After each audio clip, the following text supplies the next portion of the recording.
My wife and I just had a child 3 weeks ago in a day, and you know, I kind of know that he's probably never really gonna know my grandma like I knew her. One of the most devastating things to me for family members is the point in time where, because of the progression of the disease, the person who I know you to be, my son or my daughter, doesn't know you anymore. My grandmother got to the point where she had no idea who I was. The time that I realized how important it was to give back to this disease was when we were diagnosed with my mom having Alzheimer's, and the tragic unfolding of her life that we knew was in store for us. Hi, my name is Dana Yateman Baldwin, and I became involved with the Alzheimer's Association a couple of years ago. My grandmother lived to be 96 years old. She lived with that disease for more than 10 years, to the point that my mother did not want my brothers and myself to go visit her anymore, because she was no longer the wonderful Southern grandmother who had been such a part of our lives. So in the beginning, when my mom was diagnosed with younger onset Alzheimer's at the age of 58, it obviously was the last thing we thought would be what was wrong with her. And definitely in the beginning, we didn't want to talk about it. Like, it's not a glamorous disease. And with Erin, I continue to remember, and the thing that always sticks out in my mind is she said, this disease robbed me of the opportunity to call my mom when I had a question about a recipe. It robbed me of the opportunity to call her when I had a problem. It robbed me of the opportunity to ask questions about issues with our children. I've learned that it really helped me to be basically the voice for my mom, to be her voice since she wasn't able to talk and fight for herself out in public and be an advocate. I thought I can take that role on for her.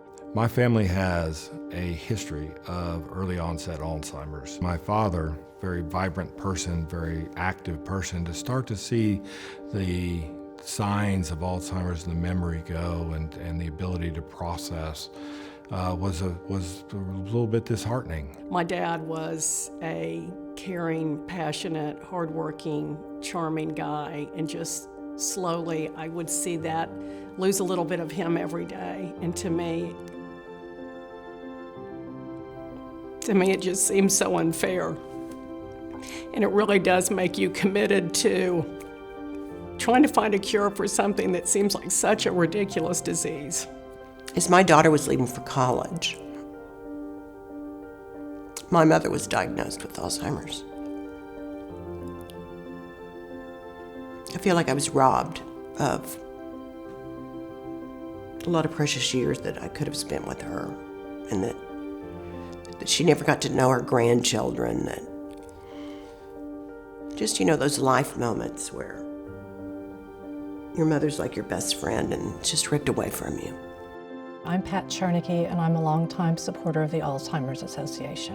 When my grandfather was diagnosed about 20 years ago with Alzheimer's, we didn't have the resources that we have now, and my grandmother cared for him until almost his last few days.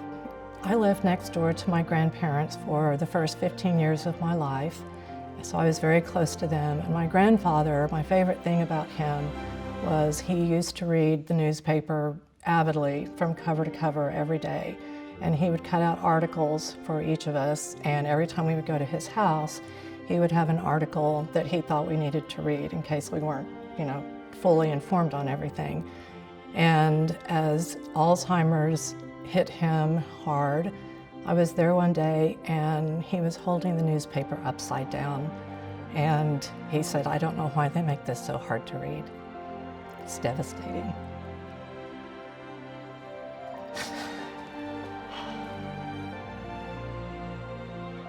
It was extremely difficult dealing with my grandfather because my grandfather was always such a really strong man, and it was hard to see him going through the transition to be the patriarch of the family, to becoming a child again. So I absolutely have a favorite person that I've been a professional caregiver for. His name was Max Byron Miller. He lived in Manhattan, Kansas, and he actually built a cabin in the 50s out of just junk, just scrap. Never paid a dime for any of it. And so him and a buddy put this thing together.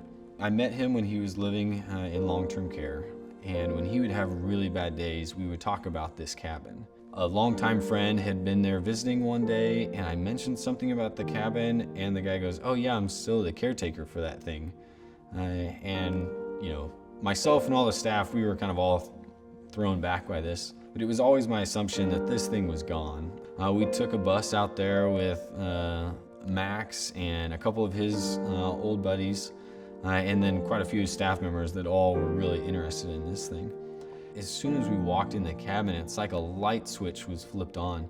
You could point to something and he could tell you, who had given it to him and where it came from. It was amazing to go back in time.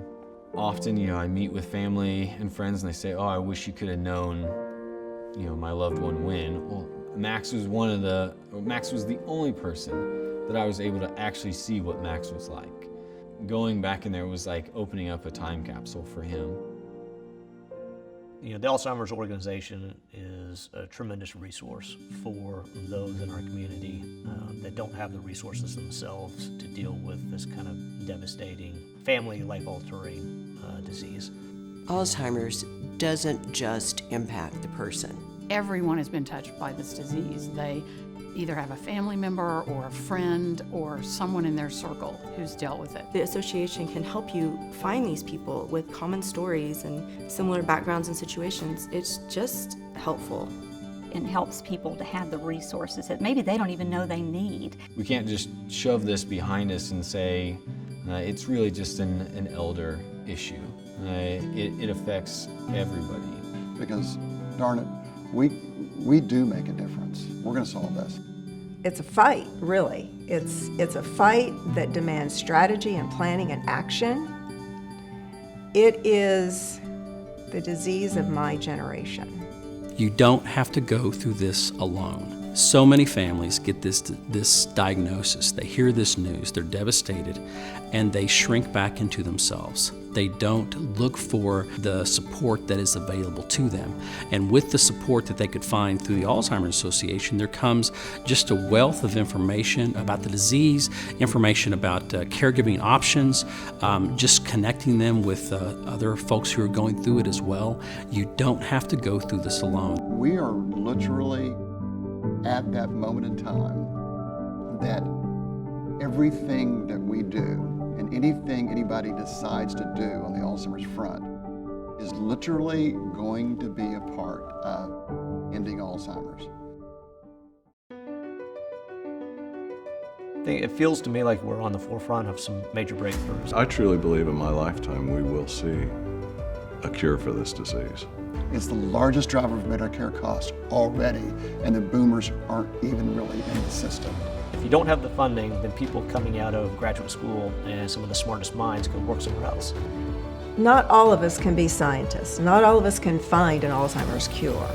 But all of us can be involved in this cause, and the next generation can push this to the next level, continue it with philanthropy, public policy, taking it to the next level. We have to do something about this, and it isn't going to happen with one person. We have to change this. We've also seen what seems to be a hopeless situation turn into something that's filled with hope as families talk about research and talk about investment.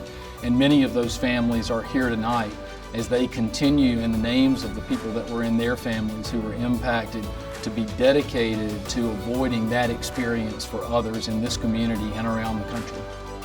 And use your voice, be vocal, bring awareness, get the research funding, and I know one day we can have that first survivor. It feels wonderful to know that you are a part of an organization that can impact people's lives. And again, what I really want to emphasize to people is that you truly can make a difference to them.